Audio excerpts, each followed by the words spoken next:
sœurs en Christ, je vous salue tous dans le précieux nom de notre Seigneur et Sauveur Jésus-Christ. Que la paix, la grâce et la miséricorde vous soient multipliées de la part de Dieu le Père et de la part de Jésus-Christ notre Sauveur. Ce matin, peuple de Dieu, soyez les bienvenus à notre rendez-vous de ce jour avec la parole du Seigneur en ce vendredi 2 avril 2020. Nous venons par cette exhortation encourager les véritables serviteurs de Dieu en ces temps fâchés où s'abat la colère du Dieu juste sur ce monde pervers, à prendre conscience de leur devoir de prêcher la repentance et le pardon des péchés aux nations en vue de sauver plusieurs frères. Plutôt que de les entretenir en leur promettant la délivrance, la guérison et la protection divine, sans toutefois les conduire à la repentance.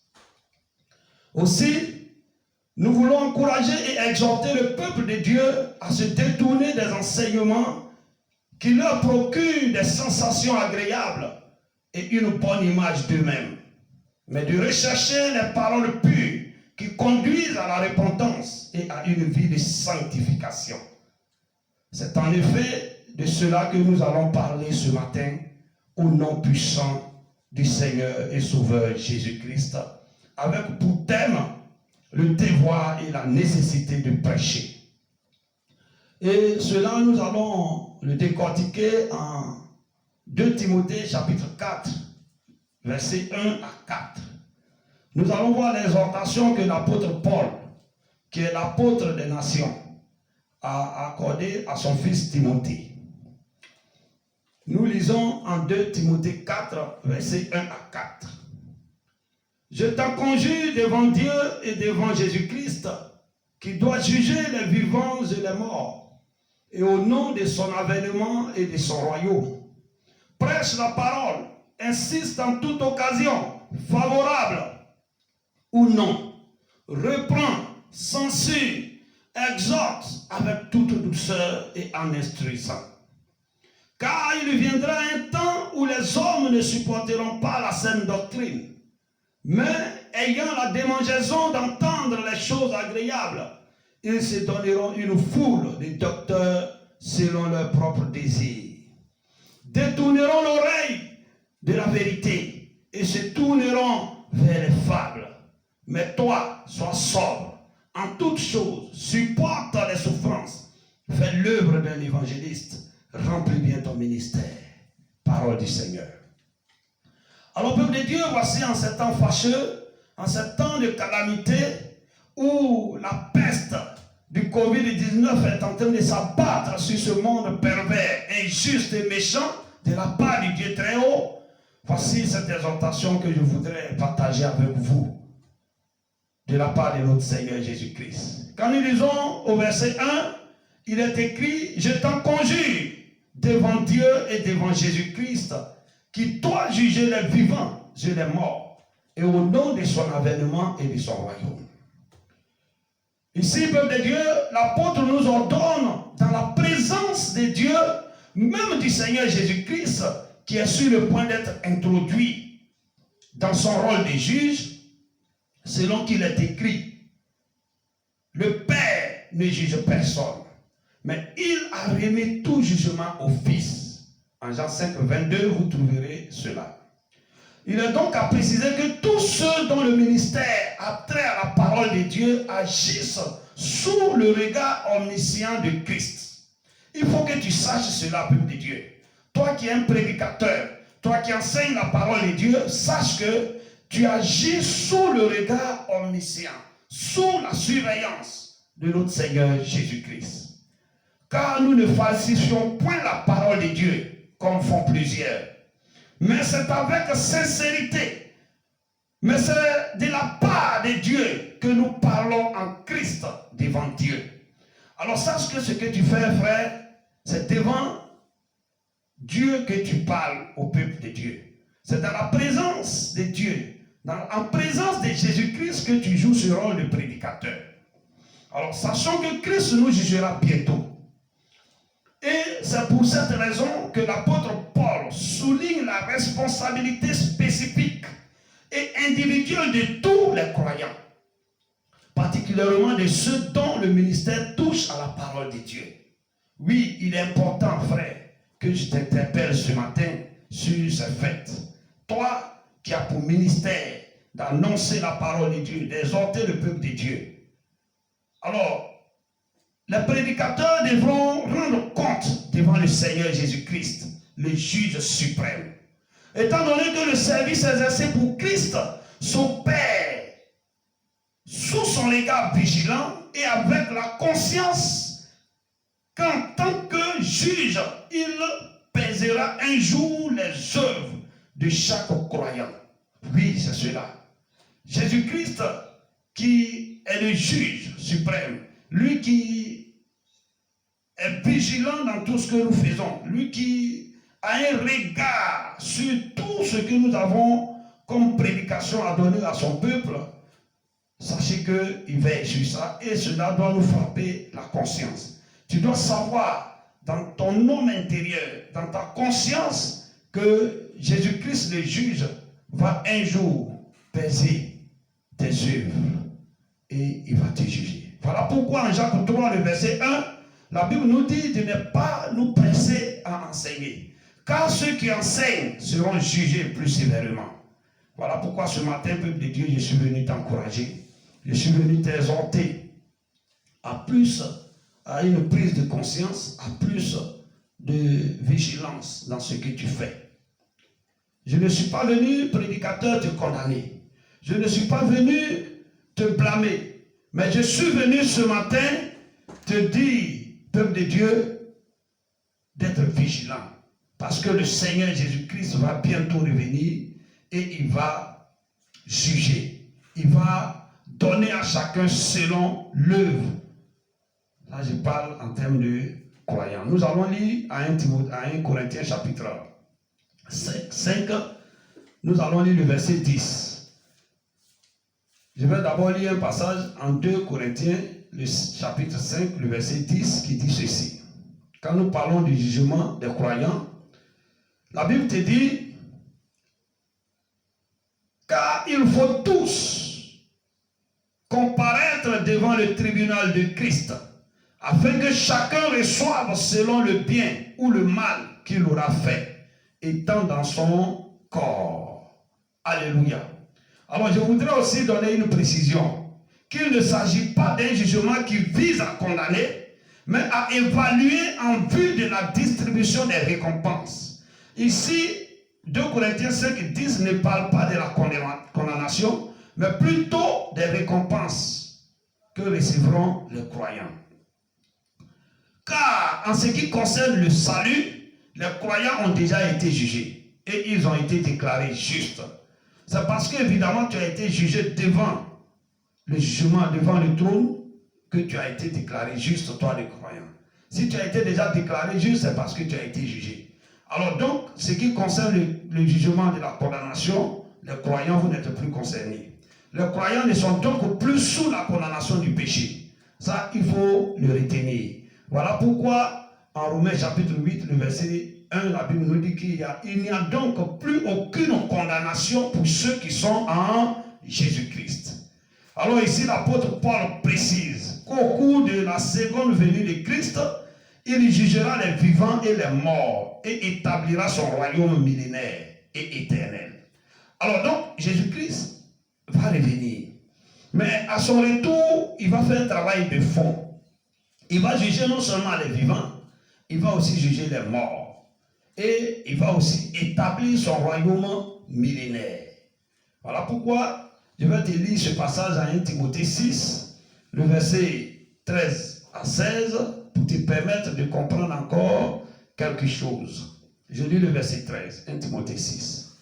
Je te recommande devant Dieu qui donne la vie à toutes choses, et devant Jésus-Christ qui fit une belle confession devant Ponce Pilate, de garder le commandement et de vivre sans tâche, sans reproche, jusqu'à l'apparition de notre Seigneur Jésus-Christ, que manifestera à son temps le bienheureux et seul souverain, le roi des rois est le Seigneur des Seigneurs, qui seul possède l'immortalité, qui habite une lumière inaccessible, que nul homme n'a vu, ni ne peut voir, à qui appartiennent l'honneur et la puissance éternelle. Amen. Alors, ici, la Bible est claire. Nous devons savoir que nous qui avons comme ministère la prédication de la parole, quand le Seigneur Jésus-Christ va revenir, il va évaluer nos œuvres et il va nous juger en fonction de ça, c'est-à-dire nous donner des récompenses. C'est les récompenses que nous recevons, c'est de ça qu'il s'agit, du jugement des croyants. Ce qui n'a rien à voir avec le jugement des méchants devant le grand trône blanc. Alors, au verset 2 de notre texte de base, la Bible nous dit ceci: prêche la parole, insiste en toute occasion, favorable ou non, reprend, censure, exhorte avec toute douceur et en instruisant. Alors, je voulais faire une pause sur le premier verset. Il s'agit bel et bien là des prédicateurs, le prédicateur fidèle. Alors, toi qui m'écoutes ce matin, par ce verset, le premier verset de 2 Timothée 4, je voudrais t'exhorter à cela, parce que tu dois prendre conscience de l'œuvre. Tu dois prendre conscience du ministère qui t'a été confié, de la vie du troupeau de Dieu. Parce que en ce moment, la prise de conscience des serviteurs de Dieu compte beaucoup pour le troupeau de Dieu. Voilà pourquoi il te dit au verset 2, prêche la parole, insiste en toute occasion, favorable ou non, reprend, censure, exhorte avec toute douceur et en instruisant. Oui, l'apôtre explique ici, peuple de Dieu, comment le serviteur doit être préparé avec une bonne volonté à prêcher la parole de Dieu écrite, tout entière, c'est-à-dire la vérité de Dieu révélée, telle qu'elle est contenue dans la Bible. C'est de ça qu'il s'agit. C'est de ça que l'apôtre t'exhorte ce matin. Tu dois pouvoir, toi qui es un prédicateur fidèle, tu dois pouvoir être préparé avec une bonne volonté à prêcher la parole de Dieu, la révélation écrite, le volume sacré. Il faut que tu apprennes à te baser sur les Écritures pour enseigner le peuple de Dieu. Comme il est écrit en 2 Timothée 3. En 2 Timothée 3, voici ce que l'apôtre a dit à son fils Timothée au verset 15. Dès ton enfance, tu connais les saintes lettres. Dès ton enfance, tu connais les saintes lettres qui peuvent te rendre sage à salut par la foi en Jésus-Christ. Dès ton enfance, tu connais les saintes lettres qui peuvent te rendre sage à salut par la foi en Jésus-Christ. Donc vous voyez que ici, l'apôtre Paul insiste pour dire à Timothée, son fils, qu'il connaît les saintes lettres dès son enfance. Et ce sont ces saintes lettres, ces écritures saintes qui peuvent te rendre sage à salut par la foi en Jésus-Christ. Au verset 16, il précise pour dire, toute écriture est inspirée de Dieu et utile pour enseigner, pour convaincre, pour corriger, pour instruire dans la justice. Oui, donc l'apôtre Paul ici veut te parler de l'Ancien et du Nouveau Testament. C'est Dieu même qui a soufflé ses paroles à ses saints prophètes et à ses saints apôtres, ces paroles pures, inspirées. Alors nous, en tant que prédicateurs fidèles, nous devons apprendre à nous baser sur les Écritures, sur les saintes lettres qui peuvent nous donner le salut. Les saintes lettres, la parole inspirée de Dieu. Alors ce matin, je suis venu t'encourager à cela, peuple de Dieu. L'attitude du prédicateur doit être comme celle du soldat, prêt à se lancer dans la bataille, ou comme une sentinelle toujours en alerte pour ne pas laisser surprendre son peuple, pour ne pas se laisser surprendre lui-même.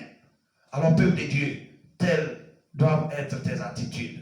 Ce sont là les attitudes indispensables pour être un bon et fidèle prédicateur. Tu dois avoir ces attitudes-là en toi, peuple de Dieu. Le prédicateur fidèle doit t'enseigner avec précision, exactitude et grand soin. Car étroit est le chemin, resserrez le chemin qui mène à la vie. Et il y en a peu qui les trouvent. Oui, le chemin, il est resserré.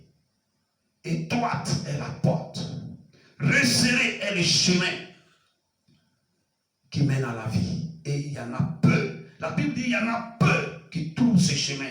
Alors le Seigneur Jésus-Christ veut nous dire par là que la vérité qui est le chemin qui conduit au Père n'est pas facile à vivre, n'est pas facile à retrouver. Voilà pourquoi ce matin je veux encourager les prédicateurs fidèles à enseigner avec exactitude, avec précision et grand soin. Il faut prendre soin du peuple de Dieu. Il faut prendre soin de la révélation écrite. Il faut t'appuyer sur la parole de Dieu, la parole réelle, la révélation écrite avec exactitude pour conduire le peuple de Dieu sur le chemin de la vie, de la vérité, Père, qui conduit au Père, mon frère. Alors je t'en supplie, c'est ce que Jésus-Christ nous a dit à Matthieu 7, à partir du verset 13 jusqu'à 14. Vous allez lire, vous allez comprendre cela. Aussi, le prédicateur doit vivre et enseigner selon une morale saine, car c'est avec sagesse qu'il doit enseigner. Et doit éviter de se comporter en insensé. Toi qui es un prédicateur, il faut commencer à prendre soin de toi. Évite de te comporter en insensé. Tu dois avoir une morale saine. Ta moralité ne doit pas être entachée. Tu dois avoir une moralité plongée dans une pureté sincère. Une sainteté parfaite, frère, pour pouvoir enseigner le peuple de Dieu. Ne sois pas insensé, comme les Galates, à qui l'apôtre Paul a crié, ô Galates, qui vous a aussi façonné, qui vous a fasciné, qui vous a ensorcelé, qui vous a aussi trompé, qui vous a induit tant en erreur, pour ne plus croire la vérité. Alors toi, tu ne dois pas te comporter en insensé, frère. Tu dois maintenant te comporter en véritable prédicateur, en prédicateur fidèle. Parce que nous devons racheter le temps. Car les jours sont mauvais, frère. Peuple de Dieu, nous devons racheter le temps. Les jours sont mauvais. Il faut comprendre par là que nous, chrétiens, nous devons tenir bon. Et nous devons tirer le meilleur profit possible du temps actuel, du temps qui nous reste à vivre sur la terre. Oui, peuple de Dieu, tu dois pouvoir, en tant que chrétien, tirer le meilleur profit possible de ce temps qui te reste à vivre. Ce temps que tu disposes, dont tu disposes sur la terre des hommes pour accomplir les projets de Dieu et saisir toute occasion pour adorer et servir utilement le peuple de Dieu. C'est cela qui te reste à faire, car les temps sont mauvais. Les temps sont mauvais, les jours sont mauvais, il faut racheter le temps. Il faut pouvoir utiliser ce temps que tu as à ta disposition pour accomplir maintenant les projets de Dieu. Il faut maintenant saisir l'occasion pour adorer et servir utilement le Seigneur. Oui, le prédicateur fidèle doit être conscient de la brièveté de la vie pour sanctifier Christ dans son cœur. C'est important, peuple de Dieu. Tu dois savoir que la vie est courte. Alors apprends maintenant à sanctifier Christ dans ton cœur. Car tout croyant doit pouvoir mettre à part dans son cœur comme Seigneur Christ.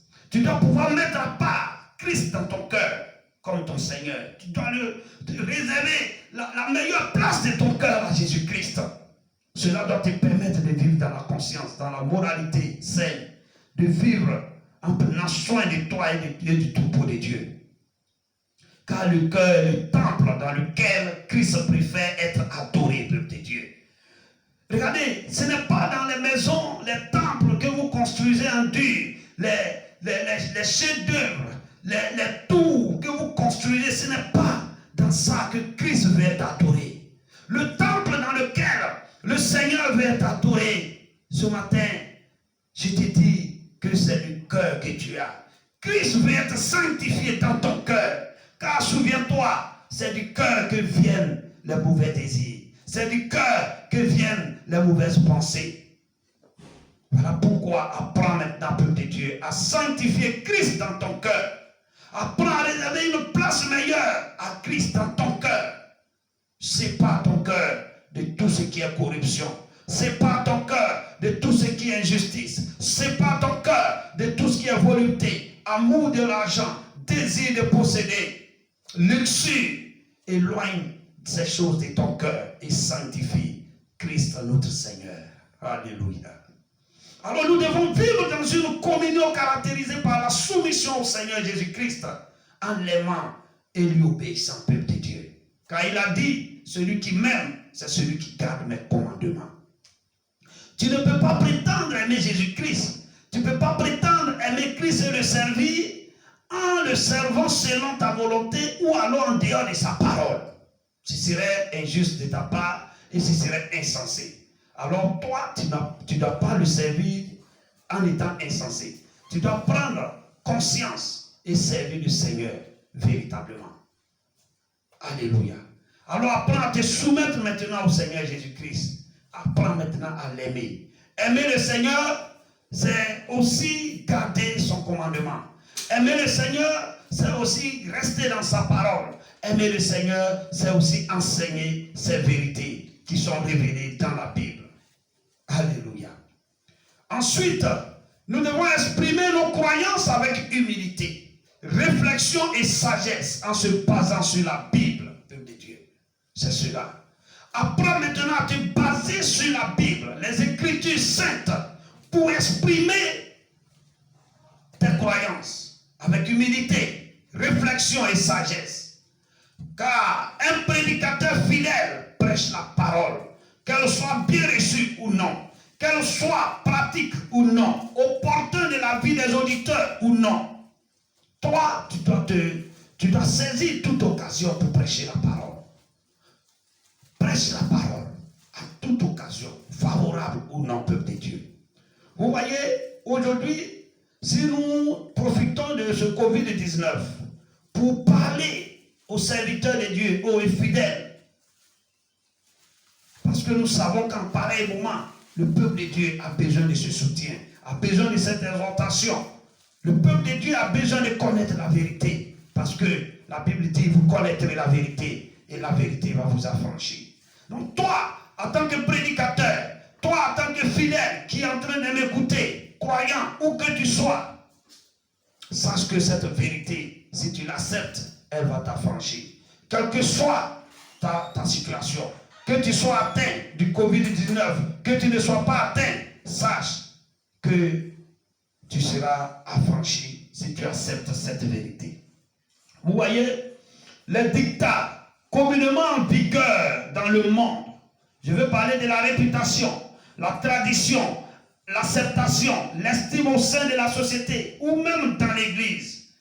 Ces dictats-là ne doivent pas, peuple de Dieu, avoir aucun impact sur l'engagement à proclamer la parole de Dieu du prédicateur.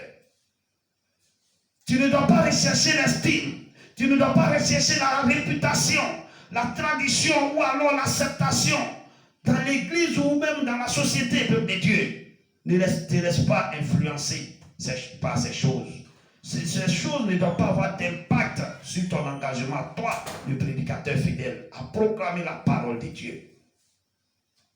Souvenez-vous en Galates chapitre 1, voici ce que l'apôtre Paul a dit ici. Je vais vous lire en Galates 1 à partir du verset 10 à 11. Écoute très bien. Toi qui veux plaire aux gens, toi qui veux avoir une réputation, tu veux être renommé, toi qui veux être aimé, estimé, avoir des fans club, voici ce que la Bible te dit par la voix de l'apôtre Paul, l'apôtre des nations. Il dit ceci.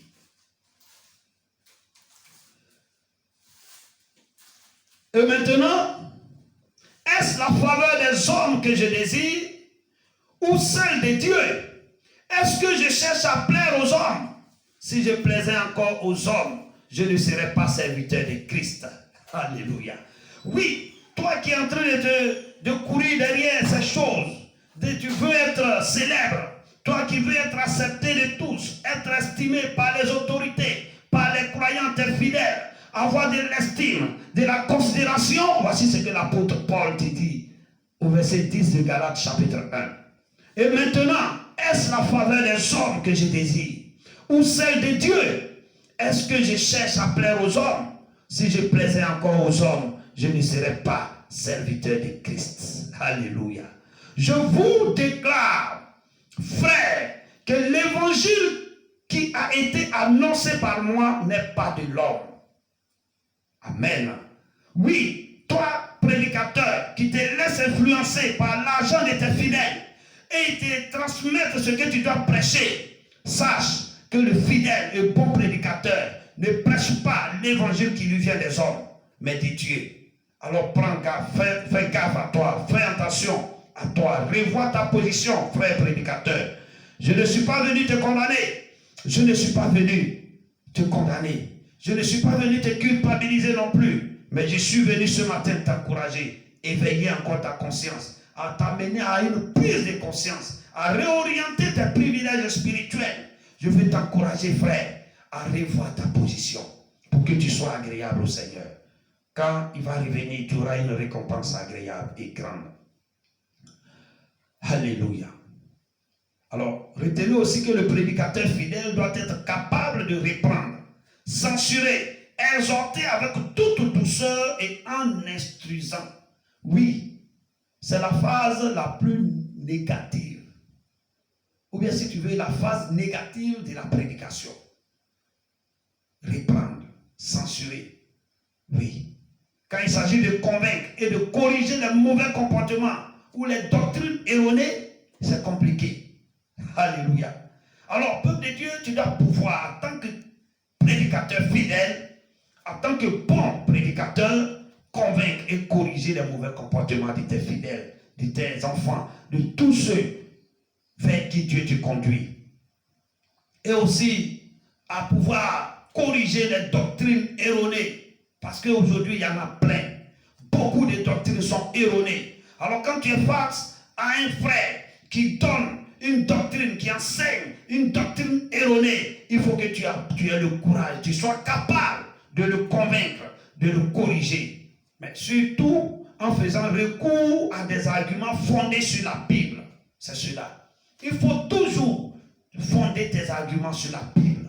Ne fais pas des raisonnements ou bien des philosophies. Ne raisonne pas. Pour convaincre un frère, pour corriger une doctrine erronée, il faut toujours se baser sur les Écritures saintes. Tes arguments doivent être fondés sur la Bible. Et cela va aider l'interlocuteur à comprendre son erreur, peuple de Dieu. Donc apprenez beaucoup aussi à lire, vous les prédicateurs. Vous qui aimez vous baser que sur vos rêves, vos visions nocturnes, vos visions de jour. Vous entendez que Dieu vous parle audiblement. Arrêtez ces choses. Commencez à lire les Écritures. Lisez la parole de Dieu. Car Esaïe nous a dit, consultez le livre de l'Éternel et lisez. Esaïe 34, verset 16. Car aucun ne fera défaut, ni l'un ni l'autre ne manqueront. C'est sa bouche qui a parlé, c'est son esprit qui les rassemblera. Voilà pourquoi l'apôtre Paul en 2 Timothée 3,16 dit que toute écriture est inspirée de Dieu et utile pour enseigner, pour convaincre et pour corriger, pour instruire dans la justice, afin que l'homme de Dieu, au verset 17, soit apte et accompli pour de bonnes œuvres. Alors je t'encourage ce matin, peuple de Dieu. Certainement, peut-être que longtemps tu enseignais tes rêves, longtemps tu enseignais les rêves de tes fidèles, tu enseignais leurs pensées, tu enseignais ce qu'ils te communiquaient. Mais aujourd'hui, la grâce de Dieu a fait que je suis venu te parler pour t'encourager à te remettre en cause et te replacer, te repositionner sur les Écritures saintes, la Bible. Apprends maintenant à te baser. Toi aussi qui aimes reprendre les autres, je t'encourage à le faire en te basant, en donnant des arguments fondés plutôt sur la Bible. Et cela va les aider à vraiment comprendre leur erreur, leur mauvais comportement. Oui, il faut censurer aussi. Censurer a surtout trait à la correction des motivations. Je veux dire qu'il s'agit de convaincre l'autre de son péché et l'amener à la repentance. L'encourager à la repentance, c'est ça, censurer. Là aussi, il y a problème. Toi, le prédicateur fidèle, tu dois pouvoir être capable de censurer. Tu dois être capable de convaincre les gens de leur péché. N'aie pas peur d'enseigner au peuple de Dieu. N'aie pas peur de révéler le mauvais comportement aux gens, il faut leur dire, parce que tu as été placé là comme sentinelle pour les avertir. La Bible dit, si la sentinelle voit venir l'épée et qu'il n'avertit pas et que le méchant meurt, le méchant va mourir certes de ses péchés, mais toi la sentinelle, tu seras responsable de son âme. Alors toi le prédicateur, le pasteur, toi qui est celui-là qui est placé dans une assemblée, le docteur, l'évangéliste, toi qui es le prophète, l'apôtre, tu es comme une sentinelle. Apprends à avertir le peuple de Dieu. Apprends à convaincre le peuple de Dieu de leurs péchés et conduis-les à la repentance, peuple de Dieu. Conduis-les à la repentance et surtout à la repentance. Regardez, Jésus-Christ, aujourd'hui quand je vois les prédicateurs qui prennent le micro et qui se mettent à enseigner la richesse, qui se mettent à enseigner l'élévation, les voyages, qui promettent monts et merveilles aux fidèles. Je dis, mais tiens, qu'est-ce qui se passe? Aujourd'hui, ce n'est pas étonnant que la colère de Dieu nous frappe. Quand Jean-Baptiste qui a introduit Jésus-Christ en Matthieu 3 a pris la parole, il a dit, répentez-vous car le royaume des cieux est proche. Les gens sont venus à lui. Et ces gens qui attendaient le roi, quand le roi a fait son entrée, Jésus-Christ, en Matthieu 4, 17, la Bible dit, dès ce moment, Jésus commença à prêcher et à dire, répentez-vous car le royaume des cieux est proche. Donc Jésus-Christ vient, dès qu'il est baptisé, son premier message, c'est la repentance et le pardon des péchés. Quand vous allez encore, il a fini son ministère. En Luc 24, à partir du verset 47, avant de bénir